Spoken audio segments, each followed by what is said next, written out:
그래 했는데 이제 이도는 이제 있었든지 없었든지 만나라고 했습니다. 했는데 이제 그 다음부터는 정말 이도적으로 하는 겁니다. 그 다음부터는 고봉 스님이 불자를 세우시고 하는 거기서부터는 이도적으로 이제 그렇게 하는 겁니다. 이도적으로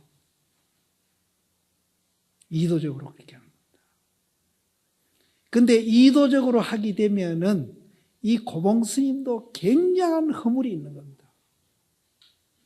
그래서 눈 밝은 분이 볼 때는 저 사람이 고연히 맨살을 확 긁어가지고 상처투성이를 만드는구나. 여러분들 그 고운 피부를 자꾸 긁어보세요. 상처나죠?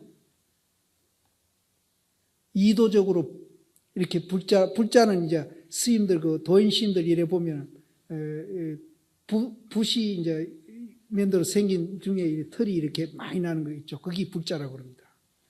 그 불자를 이렇게 세워놓고, 이제 여기서부터 이도적으로 이제 방금 얘기한 대로 본래 우리 그 존재하고 있는 그 본분자리라는 말을 많이 씁니다.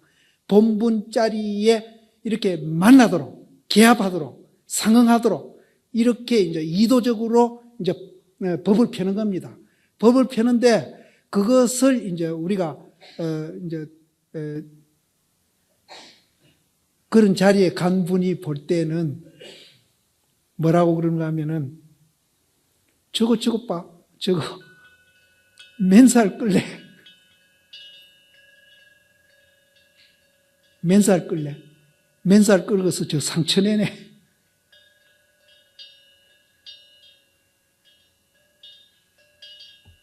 여기도 맥히죠. 이 말을 깨달아야 되는데.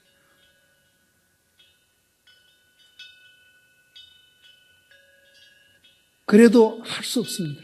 맨살내도 할 수 없습니다. 그래서 저는 20대 향곡 스님 회상에서 한 4년 살았는데 그 노장님이 그때 한 50 조금 중반이 거의 돼 가셨죠. 근데 나는 지금 70이 다 돼도 내보고 노스님 하는 사람이 없는데 그때는 50 조금 넘으셨는데 완전히 우리는 노스님 취급을 해드렸거든요. 정말로 노스님. 근데 난 70이 돼도 노스님. 근데 노장님이 법상에 올라가면 그런 얘기를 하셔요. 뭔 얘기를 하시는가 하면은 성문영각한테 고향하는 것보다 보살한테 고향하는 것이 훨씬 복이 많고, 그러니까 보살이 높다는 얘기입니다. 보살한테 고향하는 것보다는 부처님한테 고향하는 것이 훨씬 복이 많고, 부처님한테 고향하는 것보다 무심도인한테 고향하는 게 복이 더 많다 이러거든요. 그러니까 부처님보다 무심도인을 더 높이 놓는 겁니다, 이분이. 그래서 우리는 저놈은 호장 자기 이하라고 제가 이거를 우리 진짜 그랬어요, 우리끼리. 그러니까 저는 20대죠. 20대 후반에 그랬는데 진짜 그렇게 노장님을 욕을 했어요, 뒤에서. 자기 이하라고 제가 이거를 샀네. 법상에 올라올 때마다 저 얘기했다. 그런데 나중에 보니까 참 굉장히 죄송스럽대요. 맨살 긁어서 부시름 이룬네 하는 분이 무심도인입니다. 부처님도 49년 얘기했죠. 부처님도 고연히 맨살 끓는다 이렇게. 선종에서는 정말로 이제 이 불교를 굉장히 정말 무슨 차별이나 차등을 두지 않는 그런 거입니다. 그러니까 그 무심도인이 부처님 45년 동안 법문한 걸 저 고연히 맨살 끌어가 부시름 내네 하는 그 말 속에는 아까 제가 이 얘기 드린 비교 안 하는 마음에서 나오는 겁니다. 비교 안 하면은 그런 말이 톡톡 튀 나옵니다. 근데 도인이 그렇게 어려운 게 아닙니다. 비교만 안 하면은 그 말이 톡톡 튀 나옵니다. 그러면은 부처님이 그 소리를 만일 계시가 들었다면 아이고 스님 죄송합니다. 진짜 그럽니다. 부처님. 아 스님 죄송합니다. 그럼 그 스님이 높아 그러느냐? 절대 아니죠. 비교를 안 하고 있기 때문에 부처님이 높다, 부처님이 낮다, 내가 높다, 내가 낮다, 절대 그게 없죠. 없기 때문에 그런 말이 나오는 겁니다. 그래 향옥 스님한테 우리가 저놈은 노장 자기를 이해하라고 제가 이저리 샀네 하는 이 얘기가 나한테 그 후에는 굉장히 저성스럽대요.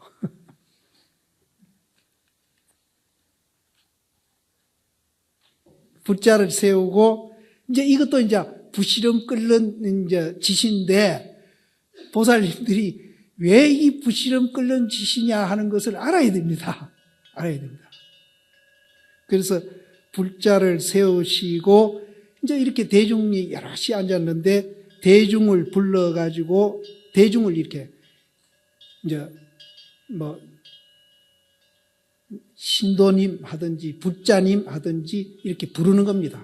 이렇게 붓자를 세워놓고 붓자님, 부처님 같으면 건강경 같으면 선남자, 선여인 이렇게 이제 부르겠죠. 부르는 겁니다. 그러면 부르면은 그 붓자 세운 것을 모두 다 보실 거 아닙니까? 그렇죠? 그걸 보라고 부르는 거고요. 그래서 대중을 불러가 말하되 이 붓자 세운 이것이 부처를 선발하는 자리고 마음이 공해가지고 급제해서 돌아가는 자리다. 오늘 많이 부딪힙니다.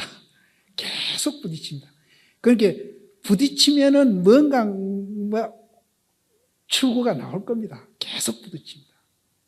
그러면은 붓자를 세우고 이렇게 대중을 불러가지고 이것이 이제 부처를 선발하는 자리고 또 마음이 공해가지고 급제에 돌아가는 자리다.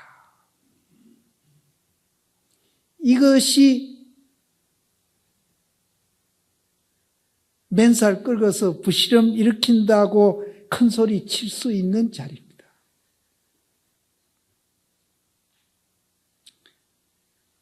그래서 영리한 사람은 만약 이 속을 향해 가지고 이제 그 붓자를 세워 가지고 대중들이 보락하는 그 보고 있는 그 자리를 통해서 그것을 알면은 깨닫는다는 뜻이죠. 견득 보면은 문득 아까 네개성 오도성을 올봤던 방거사의 안심인명처를 볼 것이니라. 방거사가 그 안심인명처를 보고 오도성을 올봤던 네 구절 앞에 이제 이 자리에서 붓자 세워가지고 그걸 보고 있는 그 자리에서 우리가 그 자리를 우리가 보게 되면은 방거사가 깨달은 그 자리하고 둘이 아니기 때문에 방거사가 깨달은 그 세계를 볼 것이다. 여기 이제 인명이라는 말이 나오는데 그 주에도 그 인명이라는 말을 설명을 해놨는데요. 이제 우리는 보통 운명이다, 숙명이다 그러지 않습니까? 그거는 이제 우리가 사실은 어째 보면은 운명이다, 이제 숙명이다 하는 것은 자주적으로 못 살고 다른 어떤 힘에 의해서 이제 살아가는 겁니다. 왜냐하면은 우리가 이제 이 자리를 모르면은 좋은 일 보면 좋은 일에 끄달리죠. 좋다고. 또 나쁜 일 보면은 속상해하고 마음 상해하는 그것도 그 일에 끄달리고 있는 거거든요. 그래서 우리는 어째 보면은 좋은 일, 나쁜 일, 또 좋은 거, 나쁜 거 여러 가지 그 차별을 보면서 그 차별에 우리는 노예가 돼가지고 그 차별에 의해서 마음을 뺏기면서 거기에 이제 좋다 나쁘다로 자기 이제 감정도 그렇게 표출하고 또 판단도 그렇게 해가지고 잘못되는 삶을 가는 겁니다. 예를 들어서 자기한테 굉장히 화나게 하고 불이익을 주는 어떤 일이 하나 닥쳤을 때 그걸 보고 우리는 화를 내거든요. 화내는 그 자체가 벌써 거기에 우리는 이제 끄달리고 노예가 된 겁니다. 벌써. 그럼 화내는데 끝나는 게 아니고 그 화나게 했던 불이익을 줬던 사람하고 이제 말로 하든지 뭐 주먹으로 하든지 이제 다퉜는다고 우리가 과정하면은 거기서 또 점점 그 일에 빠져들어가면서 정말 속상해합니다. 그렇게 우리 살고 있잖아요. 좋은 일 보면 좋은 데 끄달리고 나쁜 일 보면 나쁜 데 끄달리고 하루 종일 경계에 우리는 좌우되면서 희로애락을 하고 있거든요. 자기는 어디 갔는지 없어. 바깥 경계에 따라서 좋았다, 나빴다. 그래서 우리는 어째 보면은 내라는 주체를 상실하고 그런 경계에 따라서 그 경계에 노예가 되어가지고 우리는 한평생 삽니다. 그것이 운명이고 숙명입니다. 그러면 인명은 뭐냐? 인명은 우리가 내 자신, 아까 말한 그 본분짜리 그것을 발견해가지고 그런 경계에 끄달리지 않고 자주적으로, 자립적으로, 능동적으로 사는 사람을 인명이라고 합니다. 굉장한 이 단어입니다, 이 단어가. 그래서 우리 사회도 그런 사회가 돼야 좋은 사회가 되고 국가도 그런 국가가 돼야 좋은 국가가 됩니다. 우리는 해방 이후에 기독교 문화를 받아들이면서 엄청나게 잘못된 그런 운명과 숙명에 시달리고 있습니다. 그런데 오히려 서양 사람들은 지금 그 운명과 숙명에 끄달려 다니다 보니까 이게 굉장히 불안하거든요. 언제 원자탄 터질지 모르고 언제 테러 당할지 모르고 또 뭐 이혼하기를 밥 먹듯이 하고 앞집 뒷집 자기 언제 당할지도 모르겠고 이 불안한 거예요. 그러니까 이제 서양 쪽에서는 오히려 불교 쪽으로 동양 쪽으로 지금 눈을 돌리고 있거든요. 근데 우리는 지금 서양 못 따라가서 막 한달하고 있지 않습니까? 여태 시행착오도 많이 했는데 진보다 보수다 이것도 경계에 쫓아가는 사람들입니다. 주체의식 하나도 없는 사람들. 주체의식이 있는 사람들이라면은 자기들은 주체의식이 있다고 그럽니다. 내가 보니까. 그래서 자주다! 이렇게 나오거든요.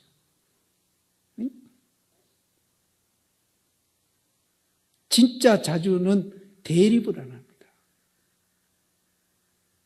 그래서 우리 국가나 사회도 개인도 인명이 돼야 그 사회, 그 국가, 그 개인이 정말로 잘 살아갑니다.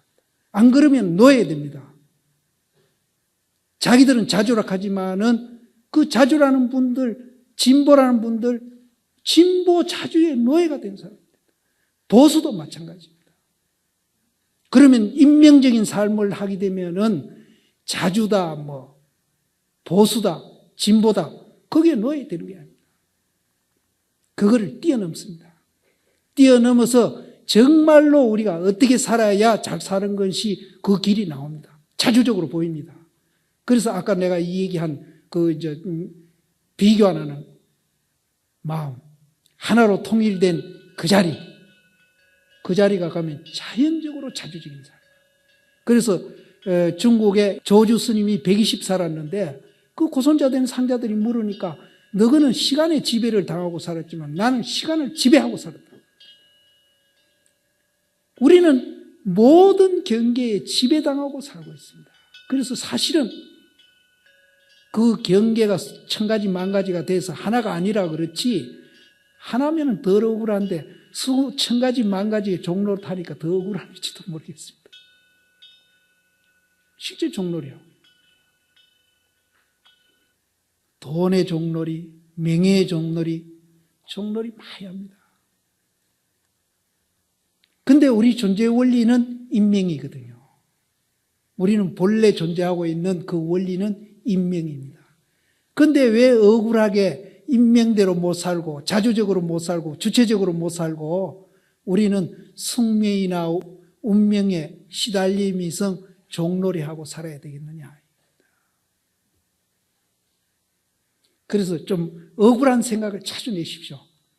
저도 억울한 생각을 자주 냅니다. 지금도 내고. 억울한 생각을 내시면은 정말로 나도 인명적인 삶을 살아보자. 하루라도 내 인생을 살아보자. 다른 인생 말고 내 인생을 살아보자, 하루라도. 이렇게 이제 마음을 자셔야 됩니다. 그래서 여기도 방거사가 숙명이나 인명적인 운명으로, 삶으로 바뀌는 그것을 이제 복이 된다. 복이 된다는 겁니다. 그래서 이미 방거사의 안심인명처를 우리가 볼진대는 문득 종상, 앱부터 내려오는 불조의 안심인명처를 우리가 보게 될 것이고, 이미 또 불조의 안심인명처를 볼진대는 문득 자기의 안심인명처를 볼 것이요. 이미 자기의 안심인명처를 볼진대는 이 속을 향해 가지고 주장자를 우리 말에도 요절낸다는 말 있죠. 요절낸다.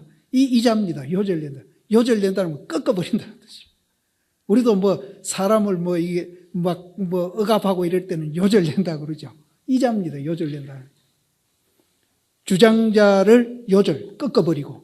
이제 이 주장자는 이제 우리가 도인 찾아다니라고 산 넘고 물 건너라고 이제 지팡이 짚고 다니는 옛날 얘기죠. 그거 이제 안심인명이 됐으니까, 인명적인 삶을 사니까 이제 필요 없는 겁니다.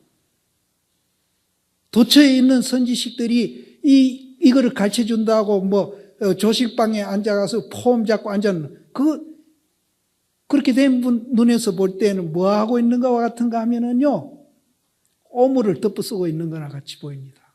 그래서 아까도 얘기했지만은 이제 맨살 끓고 있네. 맨살 끓고 있네 하는 말을 다른 도인들은 오물을 덮어 쓰고 있네. 이렇게도 표현을 합니다. 그러니까 그 방장 조식방 잘 꾸며놨거든요. 그 방에 떡 앉아가 목에 염주 걸고 앉아서 폼 잡고 있는 스님이 그 스님 눈으로 볼 때는 오물을 덮어 쓰고 있네. 옛날에 해인사, 일제 때 해인사 주지하던 이해광이라는 유명한 분이 있습니다. 그분이 언제든지 총독부를 만나려면은 만날 수 있는 그런 영향력이 있는 분이었었대요. 그분이 어떻게 이제 잘못돼가지고 저 천축사 주지를 했는데, 승복은 입었는데 더벅머리 총각이더래요. 이렇게 더벅머리에서. 그럼 옷도 캐치하고 그랬죠. 그래서 그 천축사를 찾아가니까 이 해광이라는 분도 보통 분이 아니거든요. 해인사에서 부처와 보살이 전부 내 입으로 나왔다 그랬거든요. 법문을 하면서. 그러니까 지금 효봉 스님, 은사 스님 되는 석두 스님이라고 있는데, 그분이 그 밑에서 법문을 듣다가, 그럼 부처와 조사가 스님 입으로 나왔다면 스님은 어느 입으로 나왔어? 대답을 못했어요. 그래가 석두심이 나와가지고 법상은 안 엎고 법상을 들었다가 이렇게 한번 나왔어요. 나왔는데 해인사 그 추종하는 그분 권세가 굉장히 당당하던 분이니까 일제시대에 그 추종자들이, 지금도 추종자들이 그 아부한 사람 참 많거든요. 권세 있는 사람들한테. 추종자들이 그 태설당, 옛날에는 그 태설당 선방을 했는데 태설당 구들 고친다는 핑계로 방구들을 파버리거든. 그러니까 불 못 대니까 스님들 못 살잖아요. 그래서 이제 선방 스님들이 헤어졌다는 얘기가 있는데 그분입니다. 이해가이가. 그래 천축사 주지를 하는데 그 더벅머리 총각이 턱 나타났는데, 그래도 불조가 자기 입으로 나왔다고 큰 소리 할 정도면은 그분도 보통 사람은 아니거든요. 그래서 조식방에다 모셨답니다. 그래서 그날 저녁에 아주 대접을 잘 하고 그 때 묻은 옷을 입은 그 이불에 때도 굉장히 묻겠죠. 그래도 그 보살님을 시켜가지고 아주 그 깨끗한 이불을 내주라 그래가지고 그래 아주 대접을 잘해. 도인으로 본 거예요. 도목머리 총각. 그래서 아침이 됐는데 밥물을 안 나오거든요. 그래서 이해강 스님이 직접 그 방에 가가지고 조식방에 가 문을 여는 겁니다. 보니까 스님은 가고 없고 방 한가운데에 크다란 똥을 한 무더기 싸놓고 갔더라고요. 조식방이 더럽다 얘기입니다. 그러니까 이해강 스님이 눈이 밝았던 거예요.